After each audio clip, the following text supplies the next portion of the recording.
This documentary is entitled A Message to the Practical.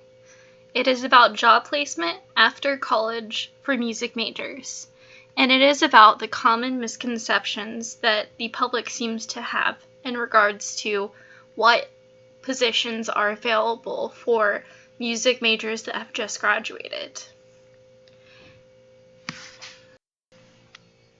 The picture seen depicts the Aztec community in which I'm a part of. This is the American String Teacher Association.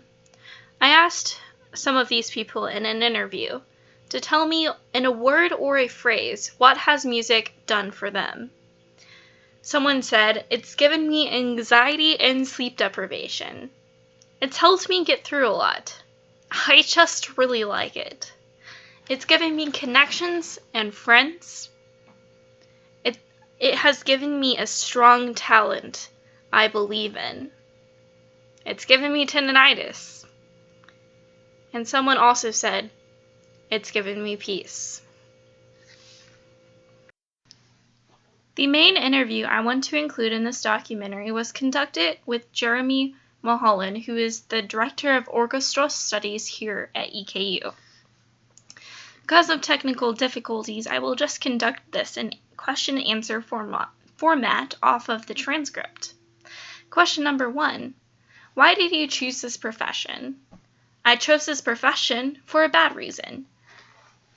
I chose it because I was good at it, because it was something I knew how to do, and I only advise people do music if it is something they really want to do.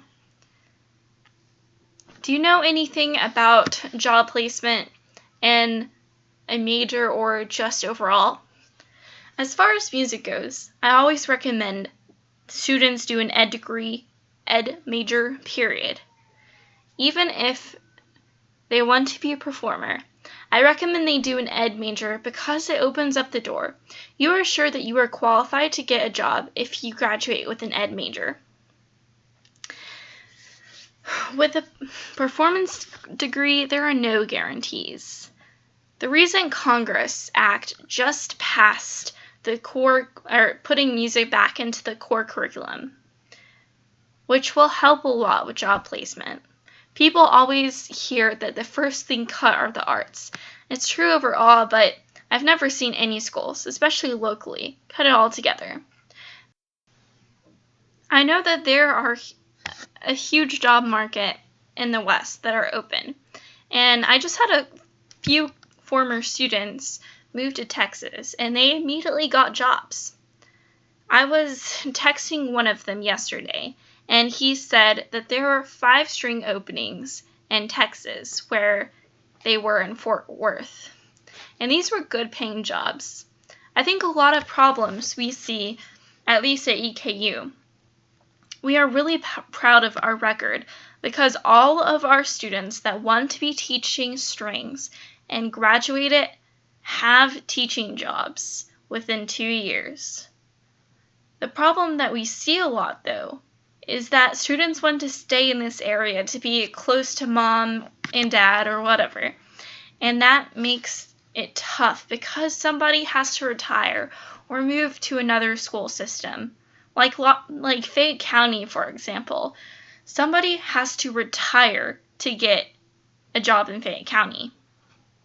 As a string teacher and student, if you are willing to move, there are plenty of jobs. So if you are willing to move, then you are guaranteed to get a job if you are a good teacher. I mean, if you sing, probably not. But there are markets that are available. The openings in Central Kentucky are not so much. This interview also brought into light the fact that NAFME, the National Association for Music Education, posted on their website that Congress decided on an act for their final vote count to be 81-17 that promoted music education in the schools and prohibited it from being taken out of the core curriculum. This is a victory for music educators everywhere. Dr. Nathan Jinsky is the cello professor at EKU, and because I'm a cellist, I study under him.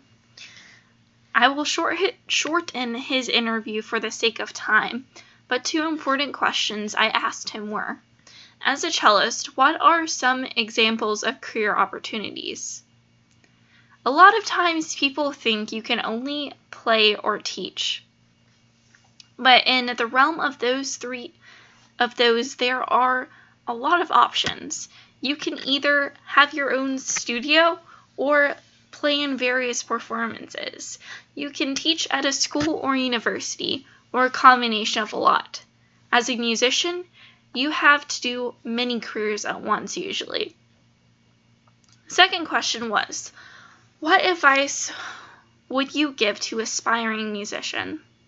Well, there's a lot of advice, but probably the main thing is make sure you love it. You'll have your days that are difficult and times when you feel like you made a bad choice. But if you love it, I don't think that you will regret it. Based on career opportunities that Dr. Jinsky talked about in his interview, I encourage you to look up a band called the Ballroom Thieves. They're a modern group and they have a cellist in their group. So not only can you do, orchestras and teach and all of that, but you can also tour with bands. I just thought that was a fun fact to throw in the mix. Says it's goddamn easy being me.